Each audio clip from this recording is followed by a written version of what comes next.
a lot of the business owner's assets are tied up in that business. Mm-hmm. And Mm-hmm. really, if you can increase the multiple that you get when you sell it, it's really the only way to make up any gap that you have between what you have now and what you want for your next big thing. Mm-hmm.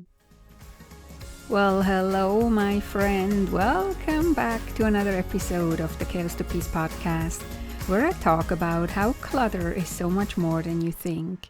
Thank you so much for allowing me back into your ears. I'm very excited to welcome Len Bruskiewitz as a guest today. Len is a business coach and certified exit planning advisor, which means he helps business owners plan and execute a successful transition of their company to a family member, a third party, or their employees on their timeline and their terms. But before you jump off and think, that's not for me, let me tell you, you don't have to have plans to sell your business anytime soon to benefit from this great conversation. We talk about how you can increase the value of your business no matter whether you want to exit or not. But also, you prepare yourself and your business for a worst case scenario that nobody wants to think about.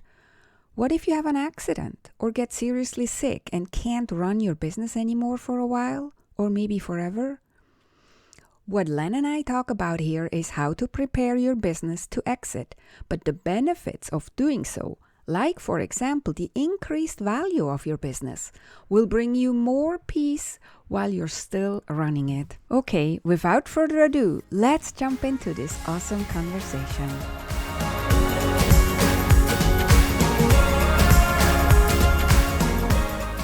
Welcome, Len. I'm so excited to have you as a guest on my podcast. How are you today? Great, Connie. Thank you for inviting me. I'm really excited to be here. Yeah, I'm excited that you're here too. I love the topic, but first, tell my audience where in the world are you located? And also, one thing about you that most people are surprised to hear when they hear it. Well, I live just outside of Boston, Massachusetts. So I am in a suburb called Westford, which is just outside again of Boston. And I think something that might surprise people is I'm very active in two pretty different sports. I play ice hockey and I Oh. play pickleball, which those tend to not, I don't think, be as typically, people playing the same. They're usually one or the other, Mhm. but I really enjoy both. And so I think that's a little bit unique. Yeah, but I love that. I wanted to learn pickleball last year, then unfortunately had an accident. So it's Oh, no. still on my list of things I want to do. It really became very popular in the last few years, right? Before I never heard of it, and all of a sudden, poof, everybody is playing pickleball. I would agree. Well, you clearly, don't live in Florida because I think if you live in Florida, you Okay. can't avoid it. But Yeah. yes, it definitely got very popular in the last, I would say, maybe 4 or 5 years, kind of during Hmm. the pandemic and after, because it was something you could do outside with very little interaction. So it was a good activity for people to get out and get some exercise. Hmm. Hmm. Yeah, I still have it on the list. I hope my Okay. foot is now recovered enough that I maybe can start doing it. So that, yeah, because when I was younger, I always wanted to play tennis, but I never made it. So I'm thinking now pickleball might be a good compromise. So I would agree.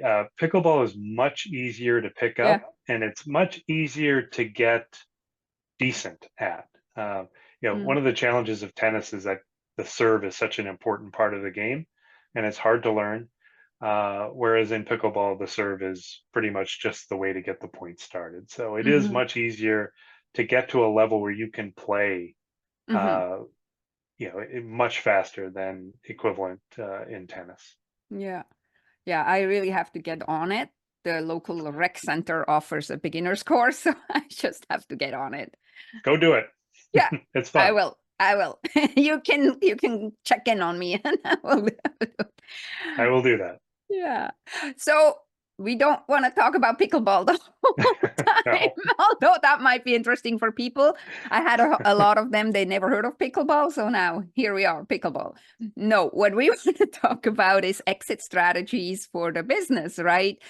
And so when I was preparing for this episode, something that constantly popped in my mind was start with the end in mind. And in a way, I think it fits, right? Because a lot of people just wake up one morning and think, oh, maybe I want to sell my business, and they're not prepared at all. So let's start here, kind of like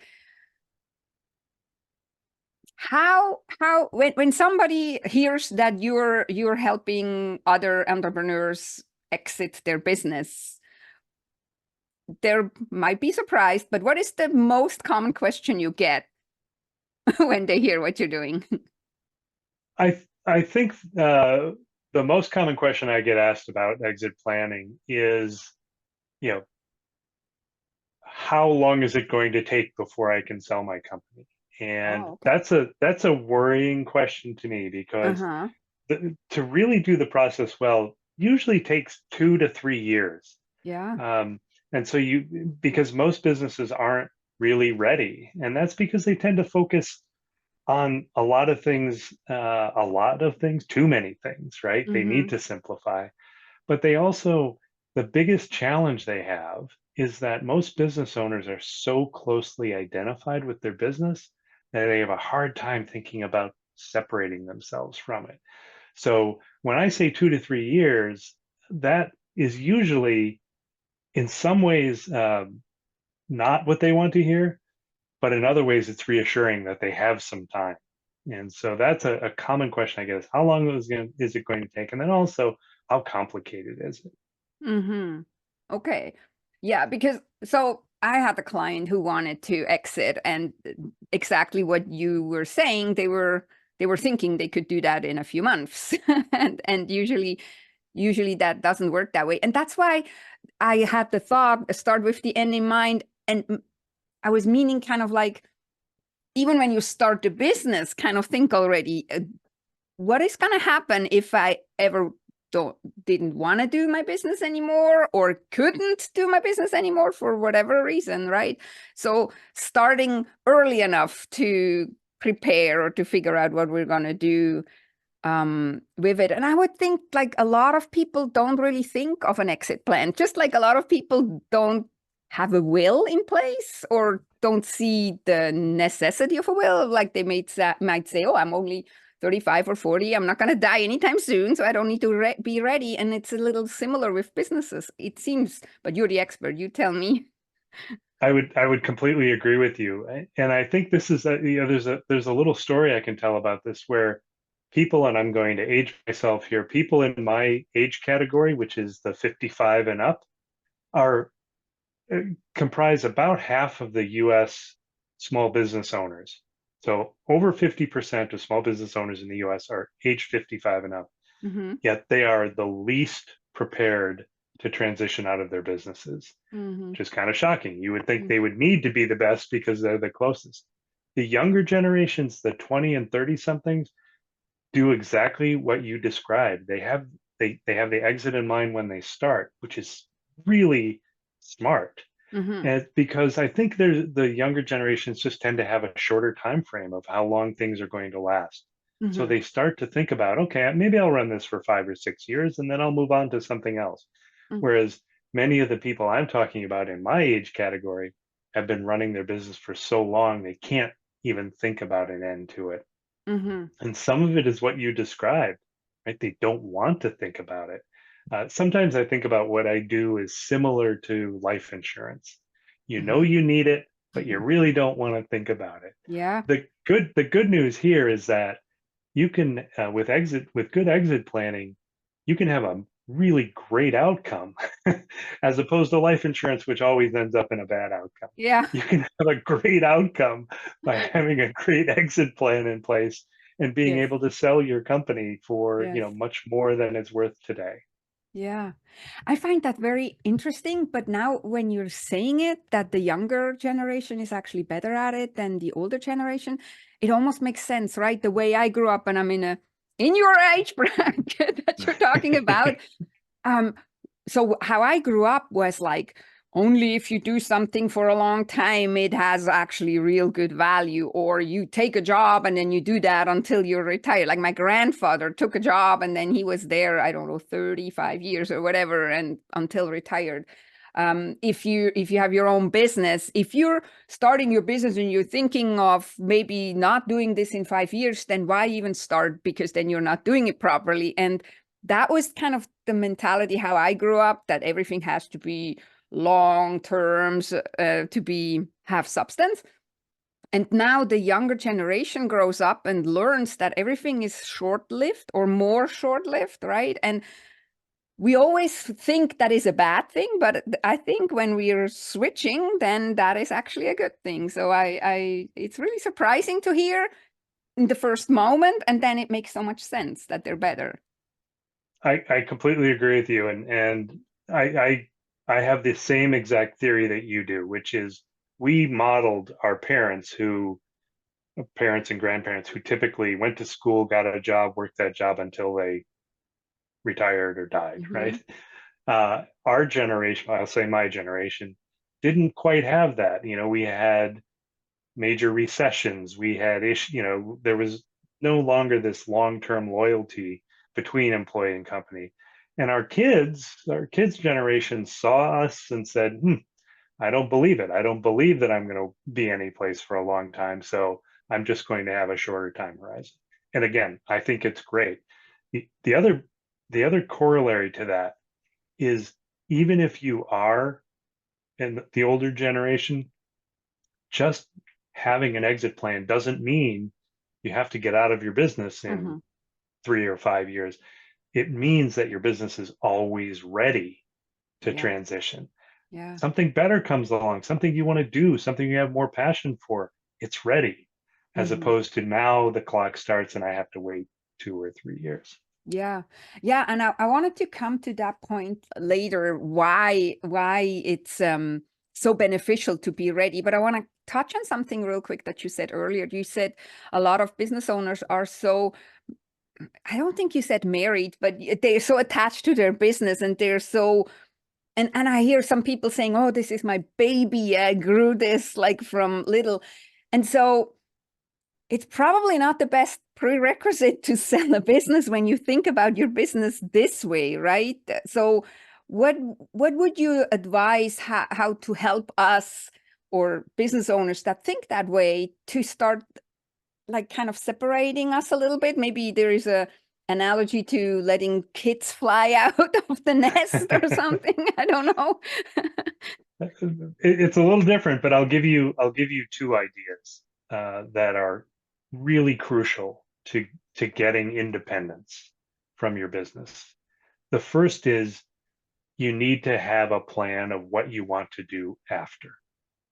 And so I'll give you a good example. I'll give you a bad example. A good example of what I want to do after I transition out of my business is, I want to move to be closer to my grandkids, and I want to volunteer at this organization, or I want to start a nonprofit. That is a good plan. A bad plan for post transition is, I want to travel and play golf. Like, that's not a plan, right? So the first piece of this, and really sometimes what I recommend, if my clients can't get there yet, I recommend they work with someone like a life coach or a transition coach who can help them figure out what they want to do. And it's really important for me to have the business owner have a plan, because if a potential buyer comes in and says, one of the first questions they're going to ask is, and what are you going to do once you leave the business? The answer is, I don't know. That potential buyer is going to leave as quickly as they came in, right? So having a plan is really important. The second component to get independence from your business is starting to document all of the processes in your business so that someone else can take them over. You may not be able to afford somebody right now, but documenting how exactly your business works does two things. One, it does allow somebody else to come in and run it. And secondly, it helps you get separation, because now you know that if I take a week off, somebody else can do this rather than me. So those two things in concert are really great ways to help get that separation of you from your business. Mm-hmm. Yeah, and I would have thought, or I just thought that it's not just when you go on vacation. Like if, God forbid, something happens to you and you end up sick and you can't work, if you have this documentation in place, then somebody can actually serve your clients and make sure the business runs at least on emergency on emergency mode while you're recovering, right? And this is Exactly. probably also part of being prepared to exit your business, having that documentation in place. So this is not just the first step to detach yourself from your business, but also at the same time, probably one of the crucial steps to get to being exit ready, I would It think. is. It is. So if I can just for a second talk about how a business is valued, I think this is where this will make some sense. If you look at a business, the valuation of that, about 20% of it is based on things that you can see from the outside. Mm-hmm. So, how fast is the industry growing? What is the company's position in their market? So those are like external factors. 20% of the value. Mm-hmm. 80% of the value is on the preparedness of the business to transition. Mm-hmm. And so one of the biggest things there are kind of we talk about four C's, four kinds of capital. And there are structural capital, there's customer capital, there's human capital, and there's social capital. And so I'm not going to go into each of those, but Mm-hmm. one of the big pieces of structural capital is, do you have metrics in your business that you understand?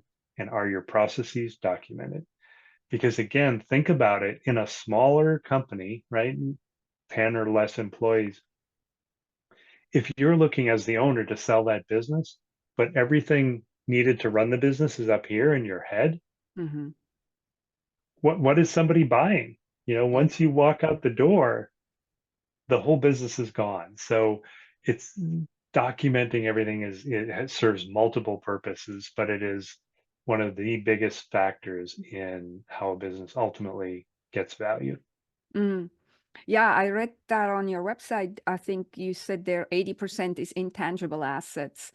Um, so I was wondering, like a lot of people think with, for example, intangible assets, they think of their customer or client portfolio or list or something. So how like the experience I had with one of the clients, they thought too, because they had this long-term clients and everything, that this would be the main factor of somebody being interested in buying their business. But what then turned out was that these clients were so used to being with this business owner as a person that when that business owner would sell, they would not necessarily want to stay with the Mm. business, just because they were not attached to the business, they were kind of attached to the owner, right? So I don't know whether you have some things you could talk about that, because a lot of people, I think, talk about, oh, I have all these clients and you can take over these clients, but they may not come with with a new owner. Yeah, the customer capital, that one of those C's, is exactly what you described. When I work with clients, I talk to them about, tell me about your customers, tell me about your clients. How much of your revenue do you get from a small number of them? Mm, You would think, oh, that's great, I only have a handful of clients. Well, but what if one of them goes under or one of them gets purchased? you know mm-hmm, so it's not just the revenue, it's the composition of it that really matters. And what you described is another question I asked. I put it in a way of, how many customers, when I'm talking to the business owner, how many of the customers know you by name? mm-hmm, And if the answer is 90%, that's risky, right? That increases the risk, decreases the value of the company. What you mm-hmm, want is that other people own the customer relationships, because that's what's going to continue after you leave. So Yeah. what you described is a perfect example of something that has a huge impact on the value of the business, is how much is the business owner responsible for driving sales. Mm. Yeah. And so now let's assume a business does get to the point with your help or on its own or whatever in these 2 to 3 years to have or be exit ready, or the owner is exit ready and the business is ready to be taken over by somebody. What are the chances that somebody actually is really buying your business? Or first, let's say first is, how would you even go about it to find a buyer? And then what is the chances that this is going to be successful, this project? Yeah, so first I'll address the how do you find a buyer, and then I'll address the second question. So the first question was around how do you find buyers? There are multiple ways. So one of the ways potentially is that you may pass the business along to a family member, right? You might have a succession plan. So you may Mm-hmm. not be selling it to anybody. You may be passing it along to a family member. That's one option. Mm-hmm. Another is that you may sell the business to your employees or your management team, right? Mm-hmm. That's another option. But I think what you're talking about is more like when you're selling it to a third party, right? Yeah. So the options there, it may be a local competitor or a partner that you work with. That's one option. And so Mm-hmm. those are probably people that you know. Mm-hmm. Those are tricky because you don't necessarily want to tell a competitor or partner that you're thinking of selling, right? Yeah. But they may value your business significantly higher than others. Mm-hmm. Or the other option is to work through a business broker or an M&A advisor. And these are people that specialize in buying and selling businesses. Mm-hmm. So they and what happens is they will look to you and say, are you ready? And if you're not ready, most of them will say, come back to me later. But that's a viable source, and there are many of these. There are some online ones, but then there are real people that do nothing but find match up buyers and sellers. Mm-hmm. Mm-hmm. So that was the first part of your question, which is around how do you actually sell it, and then your second question was around how many businesses actually get sold. Mm-hmm. So this is a rather disturbing statistic, but I'm going to put some color around it. Only about 20 to 25% of the small businesses that go up for sale actually sell. Mm-hmm. Why is that number so low? A number of reasons. One of the reasons can be what we've talked about before. The owner can't separate themselves, Mm-hmm. and so maybe they start down a path, but then it gets close to the end and they can't let go, so deals don't happen. Mm-hmm. Another is that owners sometimes just have unrealistic expectations of what their business is worth. Mm-hmm. And the third reason may just be that the business is not interesting to anybody else. It was really, one person's baby. You used the term earlier, right? Yeah. And that there just isn't anything that anybody else is interested in buying. So Mm-hmm. that number is, to me is one of my whys is, can I increase Mm-hmm. in a tiny little way how many of the businesses actually end up getting sold. But those are a couple of the main reasons why businesses don't get sold. Yeah, I think you said about one of the reasons was that they have unrealistic expectations, and I, I I think that's what I saw when I'm not advising anybody on selling or whatever, but when I came across or had clients that were trying to do that, that's kind of what happened in my opinion, because it was their baby, so called. They would look at it not critical, and I don't mean critical like negative, I mean critical more like with some distance and with some more Objectively, right? Yeah. neutral opinion, rather than, oh, I worked in this, or I worked on this for in and on and for this for 30 years, and this is awesome, and everybody has to find it awesome, and when they don't find it awesome, then they're kind of don't see the value or something, right? Yeah. Yes. And so one of the things I do, one of the first things I do with a new client is actually get a professional business valuation done Mm-hmm. to try and avoid this issue. So does that mean there's some uncomfortable conversations when the valuation doesn't come out the way the client or Mm-hmm. the business owner wants? Yes, there are. But it is what it is, right? I mean, this is professionals saying, based on what we know about your business and the industry, this is what it's worth. The good news is that those are the things that you can close that gap. We Mm-hmm. can work on the things that will increase the value and close down the difference between what it's worth today and what it could be. So, yes, it can be an uncomfortable conversation, but the good news is with time, um, that gap can be narrowed. Mm-hmm.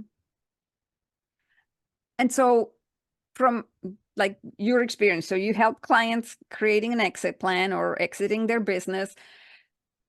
I would assume, maybe it's wrong, but that you also had people that then weren't able to sell the business or for whatever reason. What what you see from your perspective, what people can do if they can't sell it? Like somebody got it all to the point where they think it's ready or they want to exit and they can't exit. So what is plan B? Other than continuing until you can't anymore, right? Like what is plan B?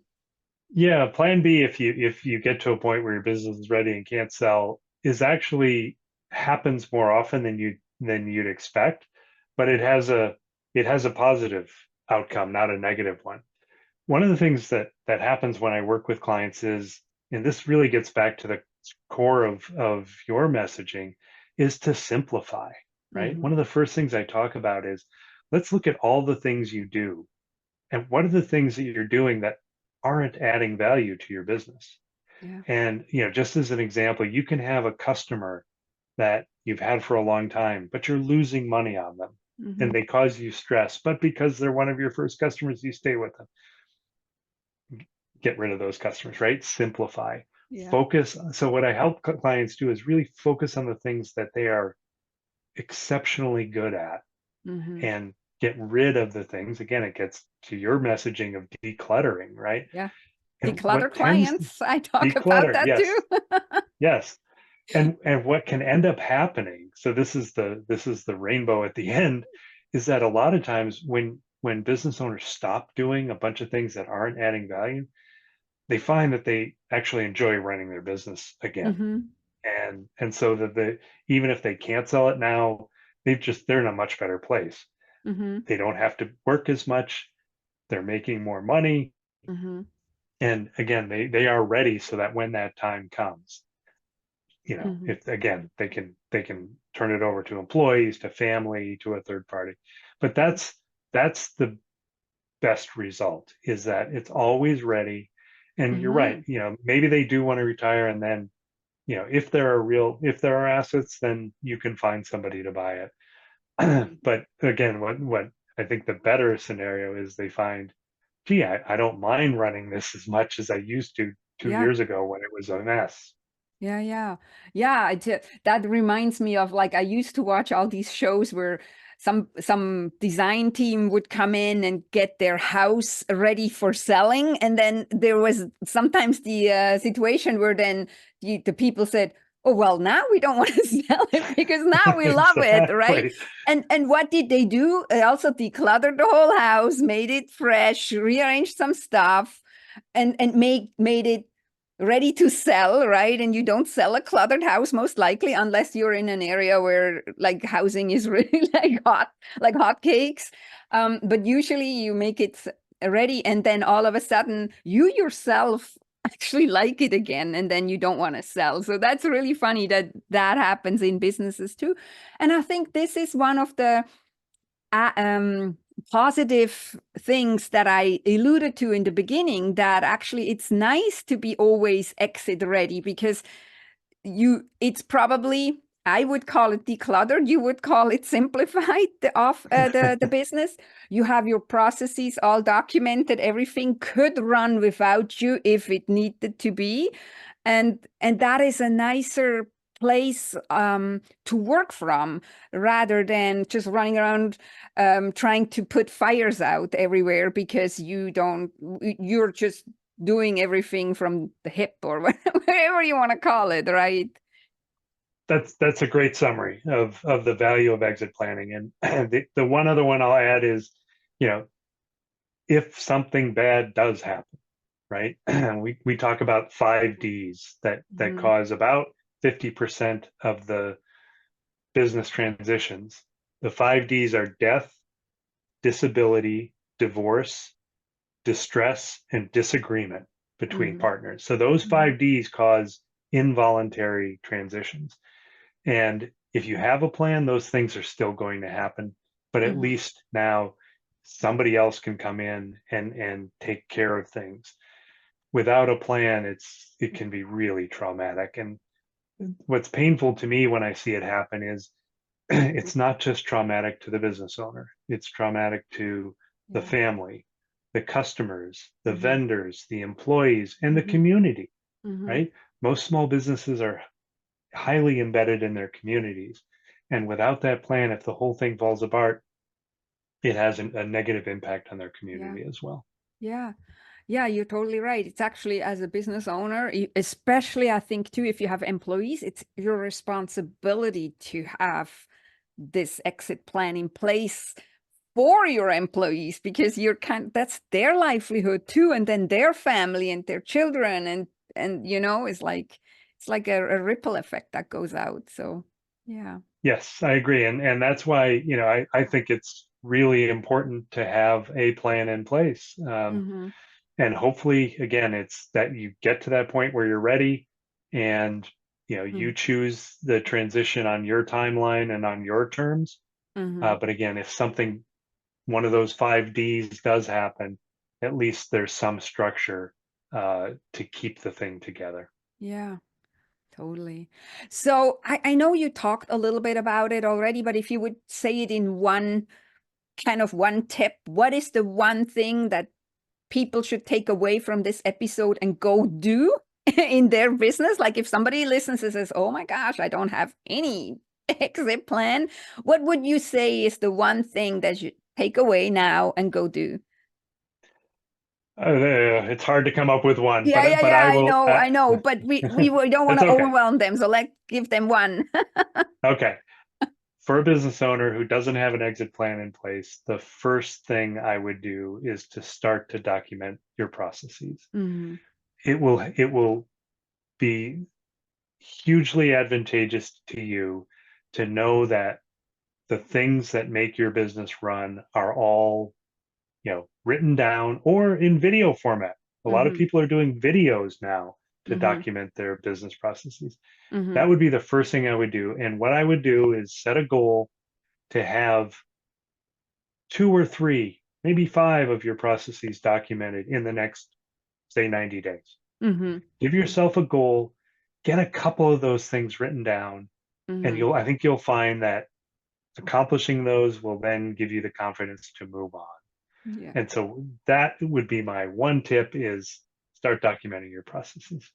I love it. That's what I would have said too. And I'm not the exit expert, but I'm helping people get organized. And I often notice that once we're creating some structure and have some stuff really on paper, or like you said, we can have it on video.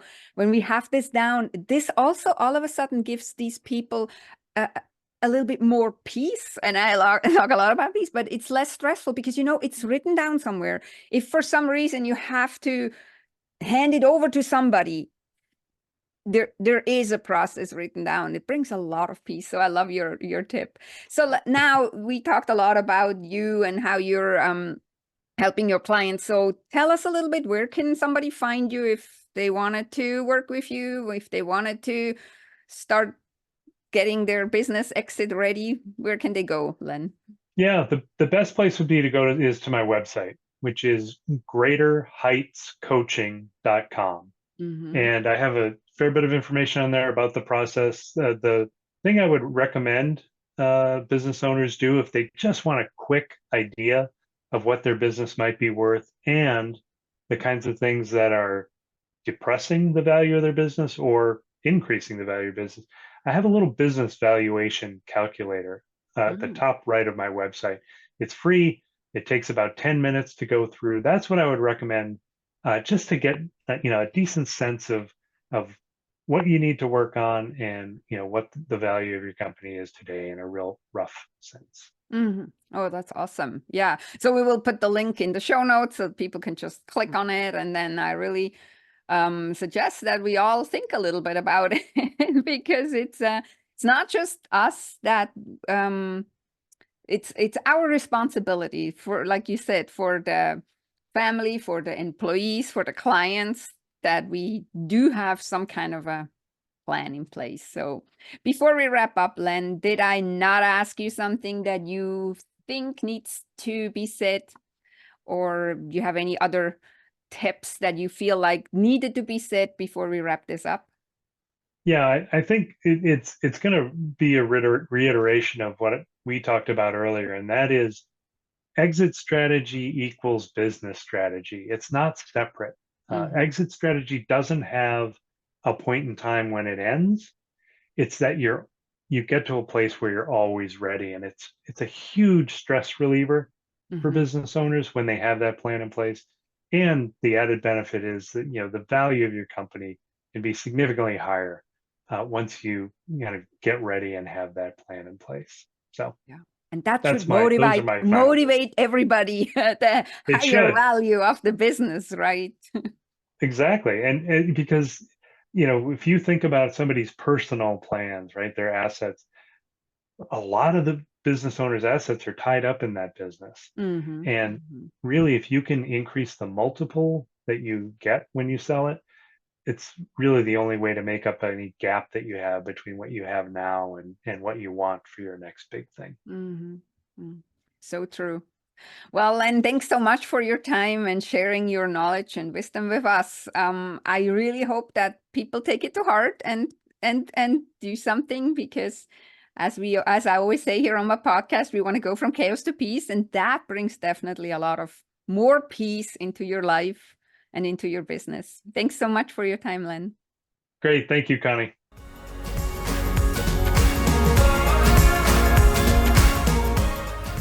Hey, I'm Connie, your host, and I wanted to thank you for listening to the podcast today. Did you know you can bring your chaos to me?